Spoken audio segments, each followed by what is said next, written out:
नमस्कार, मैं राहुल नागपाल और आप देख रहे हैं सोशल मीडिया। मेरे साथ प्रोफेसर रतन लाल है और जैसा मैंने इस वीडियो के स्टार्टिंग में बताया कि आज हम इमरजेंसी पे चर्चा कर रहे हैं, क्योंकि इमरजेंसी को 50 साल हो गए।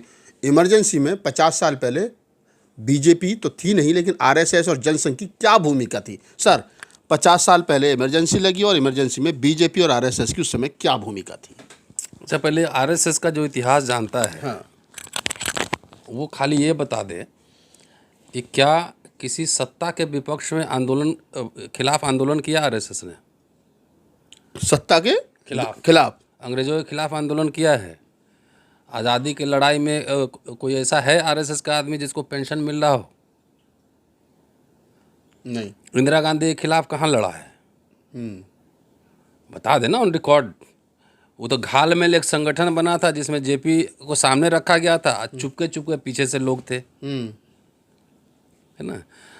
उस समय कौन थे इसके सरसंघचालक? उनका नाम है मधुकर दत्तात्रेय देवरस, बाला साहब देवरस उनको कहते हैं। उस समय संघ संचालक, आरएसएस के संचालक ये थे। उनकी किताब है जागृति, प्रकाशन नोएडा से छपी है, हिंदू संगठन और सत्तावादी राजनीति। इसमें उनके पत्र छपे हुए हैं। अच्छा, तो मैं एक तो इनके पत्र का हवाला दूंगा, दूसरा कई पत्रकार और ब्यूरोक्रेट्स जिन्होंने देखा बहुत ही करीब से इमरजेंसी को, उनके क्या रिसर्च हैं वो भी बताऊंगा। और जो लोग कहते हैं कि भाई पेंशन, जो इमरजेंसी के खिलाफ लड़े उनको पेंशन भी मिल रहा है कई राज्यों में, लड़े कि घुटने टेके, मैं उसी का हवाला दे रहा हूँ और बिना रेफरेंस के मैं बोलता नहीं। ठीक है, कि आईवी के प्रमुख उस समय थे टीवी राजेश्वर। उनका जो पूरा इंटरव्यू मैं अभी बताऊंगा, उन्होंने जो लिखा है, उनकी किताब छपी है कि आपातकाल के उस दौर के बारे में जो बता रहे हैं, किस तरह से आरएसएस ने इंदिरा गांधी के दमनकारी शासन के सम्मुख घुटने टेक दिए थे और उनके पुत्र के 20 सूत्री कार्यक्रम को पूरी वफादारी से लागू करने का आश्वासन दिया था। बहुत मतलब आप ये कह रहे हैं कि जब इमरजेंसी, एक बात बताइए ना, 19 बंदी का विरोध आरएसएस ने किया था क्या? ऐसा कोई रिकॉर्ड भी नहीं मिलता है। नहीं, बताया ना, वो दस्तावेज से निकाले, मैं तो सीधे कह रहा हूँ। आरएसएस के अनेक स्वयंसेवक 20 सूत्री कार्यक्रम को लागू करने के रूप में माफीनामे पर दस्तखत कर जेल से छूटे थे। ठीक है, अब आइए मैं बता रहा हूँ रेफरेंस। गुजरात, मध्य प्रदेश, राजस्थान और महाराष्ट्र में उन लोगों को 10,000 रुपये पेंशन दिए जा रहे हैं जो 1 महीना से कम जेल में रहे थे, और 20,000 उनको जो कि 2 महीना से कम जेल में रहे थे। तो 1 महीना के अंदर जेल से छूटे कैसे? जब इमरजेंसी थी और इतना काला कानून था, इंदिरा गांधी ऐसे दमन कर रही थी, तो 1 महीना और 2 महीना में आप छूट कैसे गए? कुछ हाथ तो जोड़े होंगे, माफी तो मांगे होंगे, कुछ कंप्रोमाइज, कुछ समझौता हुआ होगा दोनों। और तो कोई रीजन दिख नहीं था, लगा हुआ था। Maintenance of internal security act बिल्कुल लगा हुआ था ना। तो 1 महीना में कैसे छूट गए? 2 महीना में कैसे छूट गए? तो ये पेंशन जो मिल रहा है, चूंकि आज़ादी में आपका कोई योगदान नहीं है, तो एक ब्लैक हिस्ट्री लिखने के लिए, अपना झूठ मूठ का गप लिखने के लिए ये पेंशन है कि हम भी आज़ादी में लड़े थे। 1-2 महीना में तो वही माफ़ी मांगा, वही छूटा होगा। बिल्कुल। हम आप तो माफ़ी नहीं मांगते हैं, जो कह दिया। चलिए, अब प्रभाष जोशी साहब हैं, बड़े पत्रकार रहे हैं, आप सब जानते हैं। वो लिख रहे हैं, उन्होंने एक पूरा लेख लिखा था तहलका में, जब सिल्वर जुबली मनाया जा रहा था 25 साल पहले। सिल्वर जुबली 2000 में नहीं, हाँ 2000 में। तो उसमें उन्होंने लिखा था इस आरएसएस के बारे में कि उस समय के आरएसएस प्रमुख बाला साहब देवरस ने संजय गांधी की कुख्यात 20 सूत्री कार्यक्रम को लागू करने में सहयोग करने हेतु इंदिरा गांधी को एक पत्र लिखा था।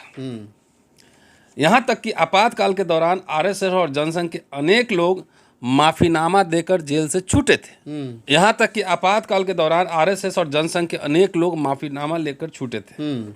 माफी मांगने में वे सबसे आगे थे। कौन? आरएसएस के लोग, आरएसएस और जनसंघ के लोग। हाँ, उनके नेता ही जेल में रह गए थे, जैसे अटल बिहारी वाजपेयी, एल.के. आडवाणी और अरुण जेटली जैसे नेता, खाली नेता रह गए थे।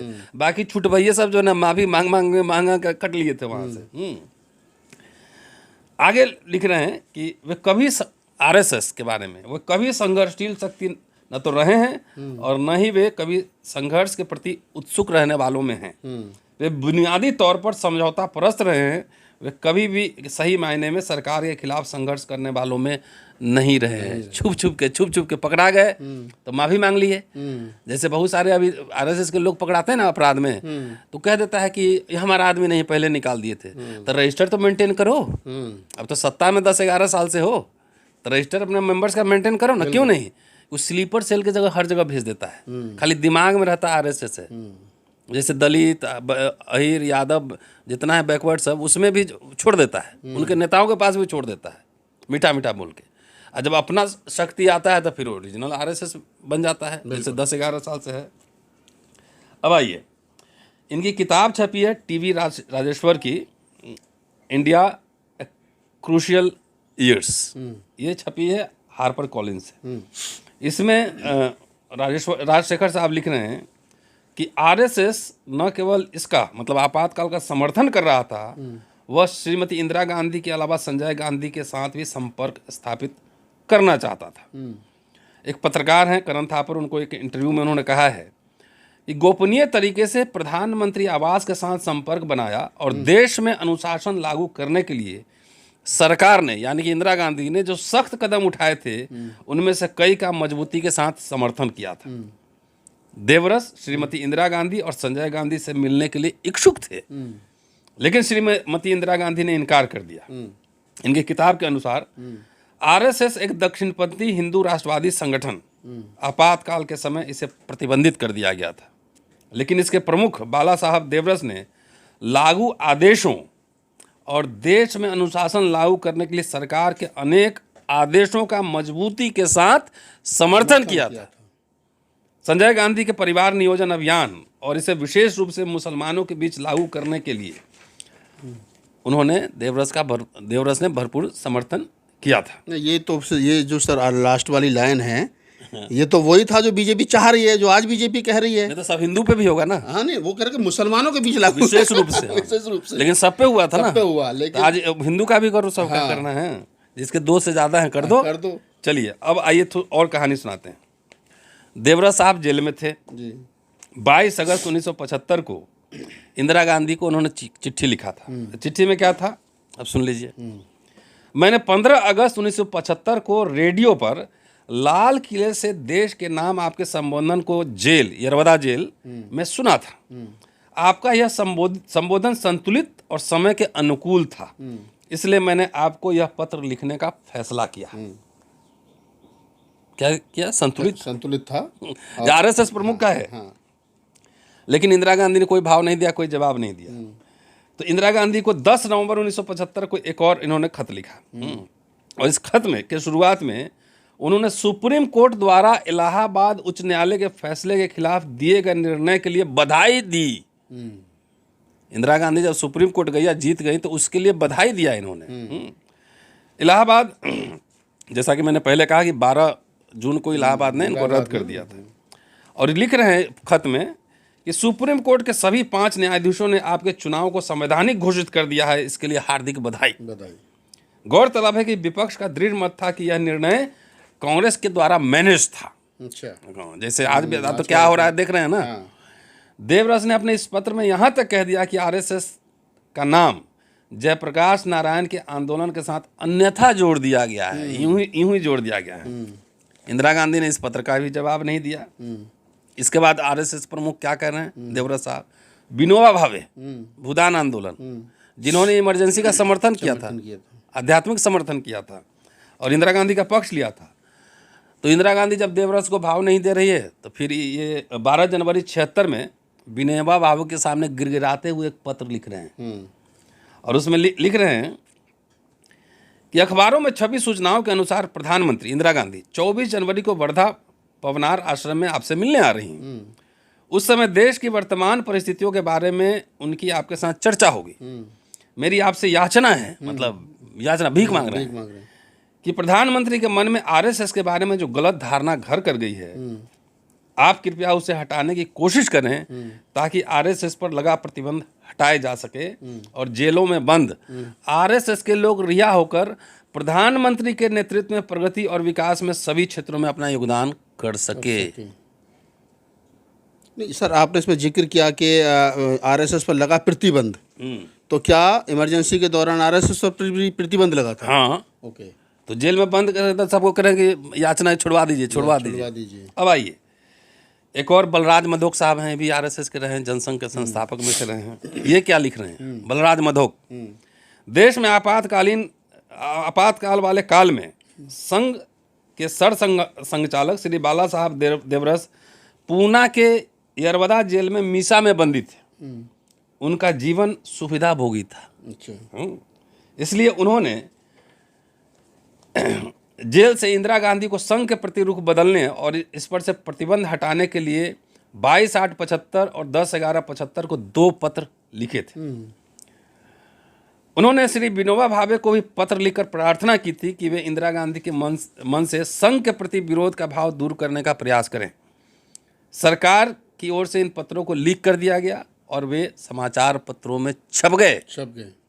इसका स्वाभाविक रूप से संघ के स्वयंसेवकों के मनोबल पर विपरीत प्रभाव पड़ा और सत्याग्रह आंदोलन मित्रप्राय हो गया। अब आइए दूसरा जी, राष्ट्रपति प्रणब मुखर्जी साहब, जब इमरजेंसी लगा था तो उनका दमन करने वाले लोगों में उनका टॉप लेवल पे नाम था। टॉप लेवल पे शाह कमीशन जो बना था उसमें सबसे 1 नंबर पे था कि जो दमन कर रहे थे। तो आरएसएस ने उनको अपने मुख्यालय में मुख्य अतिथि क्यों बनाया? जय हो, लीला समझिए क्यों बनाया। अब आइए तवलीन सिंह, उनके बारे में बता दूं लेकिन अब लंबा हो गया। तवलीन सिंह खुद ही भाजपा के समर्थक है। 14 में मोदी जी आए थे तो खूब खुश थी कि अब एकदम महापुरुष आ चुके हैं। वो अभी इंडियन एक्सप्रेस में अभी जो है ना 22 तारीख को जून में वो लेख लिखती हैं। और थोड़ा सा बता ही देता हूँ, मोदी राज में एक अलग तरह की और 1975 से खतरनाक आपातकालीन शासन चल रहा है। वो ज़्यादा विस्तार से कहने की जरूरत नहीं, देश के लोग जानना है क्या चल रहा है। उनके अनुसार लोकतांत्रिक अधिकार का क्रूर दमन फिर से हो सकता है और इसका उत्तर यह है कि ऐसा हो सकता है लेकिन और अधिक खतरनाक तरीके से। कुछ लोग कहते हैं कि जब से नरेंद्र मोदी प्रधानमंत्री बने हैं तब से अघोषित आपातकाल लागू हो गया है। मैं इस तरह के व्यापक निर्णय लेने में संकोच करती हूँ, लेकिन जो हुआ है वह यह है कि कुछ स्वतंत्रताएं, कुछ आज़ादी जो हम सहजता से ले लेते थे, है ना, जिसके लिए बहुत हंगामा नहीं है, वे खतरे में पड़ गई हैं। ऐसा विपक्षी नेताओं, पत्रकारों और असंतुष्टों को सिर्फ जेल में डालकर नहीं किया गया है, बल्कि स्वतंत्रता पर अंकुश लगाने के लिए कानूनों में फेरबदल करके कानूनी रूप से संभव बनाया गया है। पीएमएलए एक्ट, ईडी का खेल, तमाम मीडिया का हाल देख रहे हैं।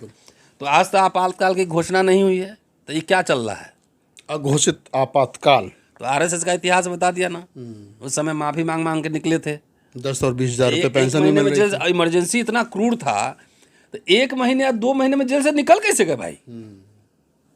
कुछ तो किए हो गए। नहीं, अब तो जो आरएसएस के संघ प्रमुख है उन्हीं का स्टेटमेंट और जो मैंने तो चिट्ठी है किताब का रेफरेंस दे दिया, कोई भी अगर पढ़ना चाहें साथी, तो हिंदू संगठन और सत्तावादी राजनीति, बाला साहब देवरस का है। उनका ओरिजिनल नाम है मधुकर दत्तात्रेय देवरस। जागृति प्रकाशन नोएडा से छपी हुई है, जाके देखिए, उसमें पत्र सब मिलेंगे, इस तरह के पत्र।